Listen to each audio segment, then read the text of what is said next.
Hello സുഹൃത്തുക്കളെ, എല്ലാവർക്കും നമസ്കാരം. ഇന്നിപ്പോൾ നമ്മളിവിടെ വന്നിരിക്കുന്നത് എന്ന് പറഞ്ഞു കഴിഞ്ഞാൽ ഓസ്ട്രേലിയയിലെ ഒരു ടെമ്പിളിലാണ്. ആ കാഴ്ചയിലേക്ക് നിങ്ങളെ ഞാൻ സ്വാഗതം ചെയ്യുന്നു.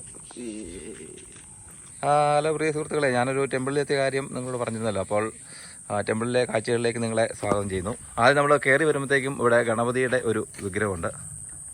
ഗണപതി ഭഗവാന്റെ ഒരു വിഗ്രഹമുണ്ട്. അവിടെ തൊഴുതിട്ട് നമുക്ക് മുന്നോട്ട് പോകാമെന്നാണ്. പിന്നെ ഇങ്ങനെ ചെറിയ ഒരു സർപ്പക്കാവ് പോലെയും അങ്ങനെയുള്ള ഒരു സ്ഥലങ്ങളുണ്ട്. നമ്മുടെ നാട്ടിലെ അമ്പലത്തിലെയൊക്കെ ഒരു പ്രതിനിധിയാണ്.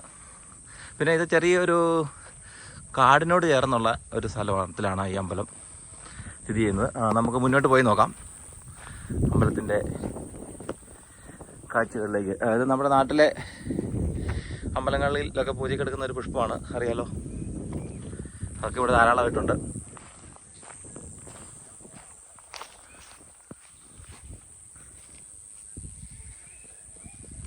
മുന്നോട്ട് നടന്ന് പോരുമ്പോൾ നല്ല പ്രകൃതി മനോഹരമായ കാഴ്ചകൾ ഉണ്ട്.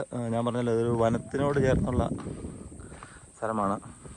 ആ കാണുന്നതാണ് അമ്പലം. പിന്നെ ഇഷ്ടംപോലെ മാവുണ്ട്. മാവിലെ ഇവിടുത്തെ ഈ പ്രാവശ്യത്തെ കഴിഞ്ഞതാണ്. ഇനി അടുത്ത വർഷമേ മാവ് പൂത്ത് കായ്ക്കുകയുള്ളൂ. ഇഷ്ടംപോലെ മാവുണ്ട്.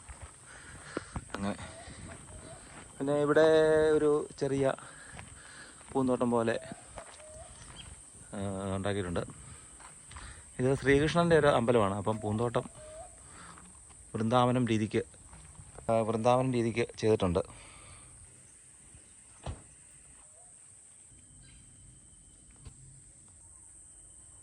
നാട്ടിൽ കാണുന്ന കോളാമ്പിപ്പൂവുണ്ട്.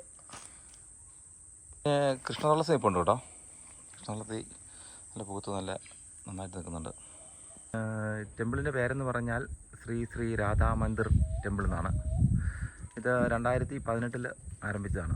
നമ്മുടെ അത്യാവശ്യം പൂജയും കാര്യങ്ങളൊക്കെ എല്ലാ ആഴ്ചയിലും പിന്നെ വിശേഷ ദിവസങ്ങളിലൊക്കെ പൂജകളും കാര്യങ്ങളൊക്കെ നടക്കുന്നുണ്ട്.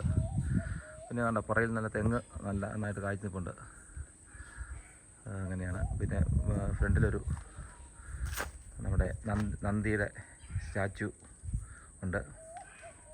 എന്തുകൊണ്ടും ഭക്തി നിർമ്മലമായ ഒരു അന്തരീക്ഷമാണ് ഇവിടെ ഉള്ളത്. ശാന്തമായ ഒരു അന്തരീക്ഷമാണ്. നമുക്ക് നന്നായിട്ട് പ്രാർത്ഥിക്കാനും പറ്റിയ ഒരു അമ്പലമാണ്. സമയം കിട്ടുമ്പോൾ ആൾക്കാർ വന്ന് ഈ ടെമ്പിളിൽ വന്ന് പ്രാർത്ഥിക്കുക എന്നുള്ളതാണ് എനിക്ക് ഈ അവസരത്തിൽ പറയാനുള്ളത്.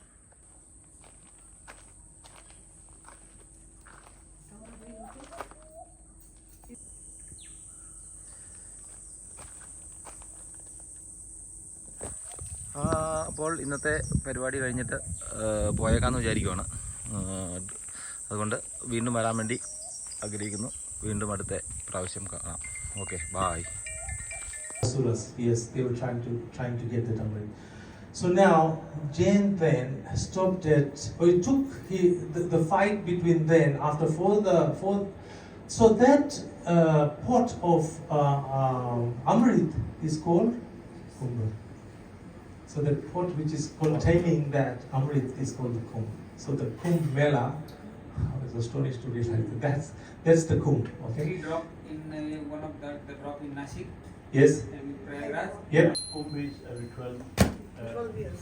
6 years, 12 years, and Mahakumbh is 144 years. A little bit maybe difference there.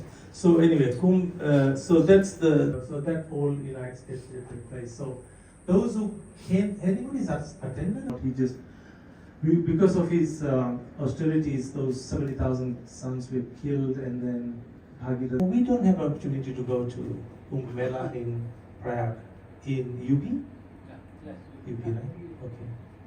So how do we then get the benefits of that? Our acharyas explain that the